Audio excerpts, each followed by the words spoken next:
Hello friends, welcome to Archana's delicious recipes.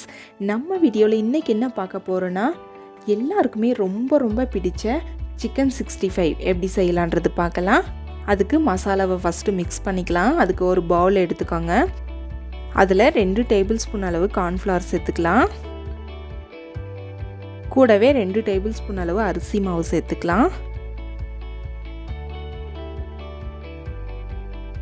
3 table spoon அளவு இஞ்சி பூண்டு விழுது சேர்த்துக்கலாம்.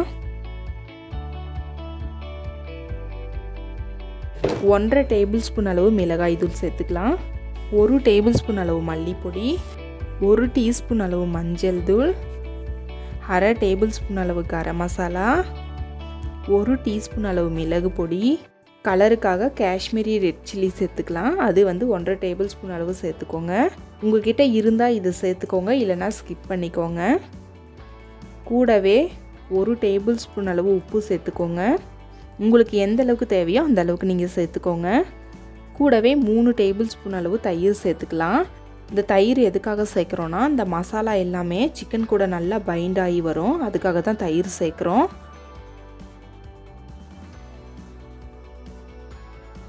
கூடவே கொஞ்சமாக வாசனைக்காக கஸ்தூரி மேத்தி சேர்த்துக்கலாம்.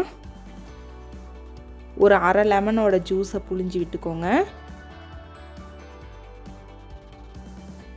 இப்போ நம்ம சேர்த்துருக்கிற மசாலா எல்லாத்தையுமே நல்லா மிக்ஸ் பண்ணி விட்டுக்கலாம். கொஞ்சமாக தண்ணி சேர்த்துட்டு இதை ஒரு திக் கன்சிஸ்டன்சிக்கு நல்லா மிக்ஸ் பண்ணி எடுத்துக்கலாம். ரொம்ப தண்ணி மாதிரியும் மிக்ஸ் பண்ண வேணாம், ஓரளவுக்கு நல்லா திக்காக இருக்கணும். அப்போ தான் சிக்கனோட மசாலா எல்லாம் நல்லா பைண்ட் ஆகும்.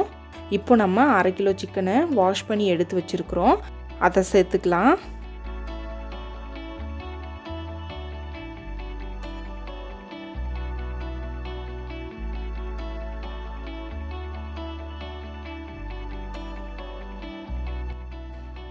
சேர்த்துட்டு இதை நல்லா மிக்ஸ் பண்ணி விட்டுருங்க.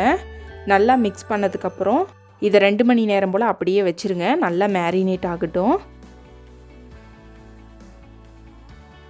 இப்போ 2 மணி நேரம் ஆயிடுச்சு. இப்போ நம்ம சிக்கனை எடுத்து பொரிக்க ஆரம்பிச்சிடலாம். அதுக்கு ஒரு கடாயில் கொஞ்சமாக எண்ணெயை வச்சு சூடுபடுத்திக்கலாம். சிக்கன் பொரிக்கிறதுக்கு அதிக எண்ணெய் சேர்க்க வேண்டாம், கொஞ்சமாக சேர்த்தாவே போதும். அதில் நம்ம மேரினேட் பண்ணி வச்சுருக்கிற சிக்கனை எடுத்து கொஞ்சமாக சேர்த்துக்கோங்க. சேர்த்துட்டு மீடியம் ஃப்ளேமில் வச்சு இதை 2 பக்கம் நல்லா திருப்பி விட்டு வேக வச்சு எடுத்துக்கோங்க. ஹை ஃப்ளேமில் வச்சிங்கன்னா சிக்கனுக்கு மேலே மட்டும் நல்லா சீக்கிரமாக கருகிரும், உள்ளெல்லாம் வேகாது.